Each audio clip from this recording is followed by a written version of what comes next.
தலைவரை கும்பலுக்கு பயப்படாம வாழுகிற அமைதியான நிம்மதியான சூழலை இங்க ஏற்படுத்தி இருக்கிறோம். ஒவ்வொரு குடும்பத்துக்கும் வாழ்நாள் கடமை என்பது சொந்தமா ஒரு நிலம். கள்ளக்குறிச்சி உட்பட அனைத்து மாவட்டங்களிலும் அதிக எண்ணிக்கையிலான இலவச வீட்டுமனை பட்டாக்களை வழங்கி நிலம் என்னும் அதிகாரத்தை எளிய மனிதர்களுக்கு கொடுத்திருக்கிறோம். அடுத்து 20 லட்சம் கல்லூரி மாணவர்களுக்கு லேப்டாப் தரப்போறோம்.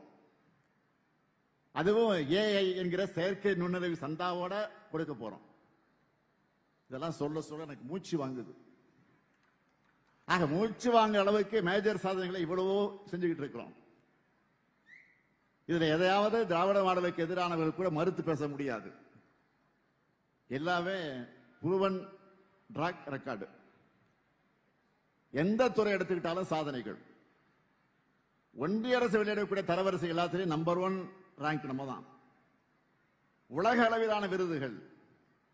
நெஞ்ச நிமிர்த்தி காலை தூக்கி நடக்கிற மாதிரி தமிழ்நாடு இன்றைக்கு முன்னேறிட்டு இருக்கு.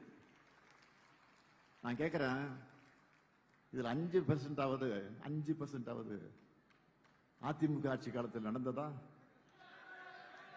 அவங்களால சொல்ல முடியுமா? இது என்னுடைய ஓபன் சேலஞ்ச். தைரியம் இருந்தா சொல்லுங்க. 5% சொல்லுங்க. 10 ஆண்டு அதிமுக ஆட்சியில பாழ் போன தமிழ்நாடு திராவிட மாடலுடைய 4 ஆண்டுல துள்ளி குதிச்சு இன்னைக்கு எழுந்திருக்கு. இனி எப்போதும் ஏறுமுகம்தான். ஒன்றிய அரசோட வஞ்சகத்தை மீறி அவங்களுடைய உதவி இல்லாமலேயே இன்னும் சொல்ல போனா தமிழ்நாடு வளரவே கூடாதுன்னு அவங்க போடுகிற ஸ்பீட் பிரேக்கரை எல்லாம் தாண்டிதான் இந்த இடத்துல நம்ம நிக்கிறோம். ஆனா இது எதையுமே பார்க்க மாட்டோம், செய்திகளை படிக்க மாட்டோம், உண்மையை பேச மாட்டோம், தமிழ்நாட்டு சாதனைகளை பற்றி வாய் திறக்க மாட்டோம்னு சில தமிழ்நாட்டில் இருக்காங்க. அவங்களுக்கு நான் சொல்றது, நீங்க இப்படியே கண்ணை மூடிக்கிட்டே இருங்க. நாங்க அடிச்சு தூள் கிளப்பிட்டு போயிட்டே இருக்கோம். திராவிட மாடல் அரசின் சாதனைகளுக்கு மகுடமா 2026 தேர்தலில் மக்கள் அளிக்கக்கூடிய தீர்ப்பு தான் உங்களுக்கான ரியாலிட்டி செக்கா இருக்கும். இப்ப நான் சொன்ன தமிழ்நாட்டு சாதனைகள் வளர்ச்சி நிறைந்த ஒரு இந்தியா என்றால் பாஜக ஆளக்கூடிய மாநிலங்கள வேற ஒரு இந்தியா இருக்கு.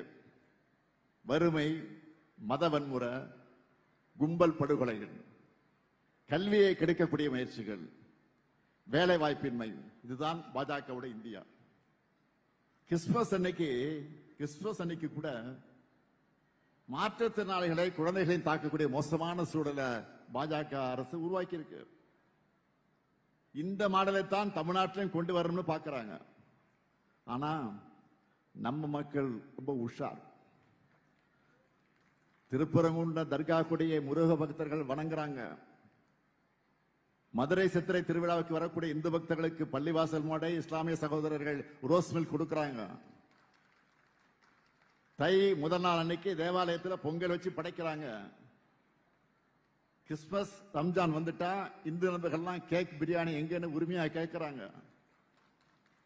எம்மதமும் சம்மதங்கிற தமிழ்நாட்டு மக்களுடைய இந்த ஒற்றுமை மத நலனுக்கு தான் மதவாத அரசியல் செய்து மக்களை பிளவுபடுத்த நினைக்கிற பாஜகவின் கண்களை உறுத்திக்கிட்டு இருக்கு. அவங்க எத்தனை அடிமைகளை சேர்த்துக்கிட்டு அந்தர்பல் அடிச்சாலும் சரி, ஒற்றுமையா வாழக்கூடிய தமிழ்நாட்டு மக்களிடம் மதவெறியை தூண்ட முடியாது. இந்த ஸ்டாலின் இருக்கிற வரைக்கும், எங்க திராவிட மாடல் அரசு இருக்கிற வரைக்கும் உங்களுடைய மதவெறி ஆட்டத்துக்கு இங்க இடமும் கிடையாது. தமிழ்நாட்டு மக்கள் உங்களை ஓட்டுக்களால் விரட்டடிப்பாங்க. நீங்க என்ன பண்ணாலும் சரி, என்ன நாடகம் நடத்தினாலும் சரி, தமிழ்நாட்டில் உங்க வித்த வேலைக்காகாது, உங்க பாட்சா பலிக்காது. திராவிட மாடல் 2.0 உறுதியாக இருக்கக்கூடிய ஒன்று. நம்முடைய கடமையெல்லாம் வாக்காளர் பட்டியல்ல நம்ம பேரை உறுதி செஞ்சுக்கிறது தான். நீங்க எல்லாரும் உறுதி செஞ்சிட்டீங்களா? நல்லா கவனமாக மறந்துடாதீங்க. வாக்காளர் பட்டியல நம்முடைய வாக்கு இருக்கான்னு உறுதி செஞ்சுக்கீங்க. முதல்ல நியூஸ் பார்த்திருப்பீங்க, இறந்த பல பேர் இன்னும் வாக்காளர் பட்டியல் இருக்காங்க. 50 ஆண்டுகளா ஒரே அட்ரஸ்ல இருக்கிறவங்க, பிரபல பத்திரிகையாளர்கள் பலருடைய பேர்கள் பட்டியலை சேர்க்கப்படாமல் விடுபட்டு போயிருக்கு. இதனாலதான் அவசர காலத்தில் இந்த எஸ்ஐஆர் பணிகளை செய்யக்கூடாது, போதிய கால அவகாசம் கொடுக்கணும்னு சொன்னோம். லிஸ்ட்ல பேர் இல்லாதவங்க உடனே உங்க பேரை இணைச்சிக்க அப்ளை பண்ணுங்க. ஒவ்வொரு வாக்குரிமையும் இந்தியாவுடைய ஜனநாயகத்தையும் பாதுகாக்க திராவிட மாடல் அரசும் திராவிட முன்னேற்ற கழகமும் உங்களுக்கு நிச்சயமாக துணையாக இருப்போம். 2026ஆம் ஆண்டுல தமிழ்நாட்டு வளர்ச்சியோட அடுத்த பார்ட் தொடங்க போகுது.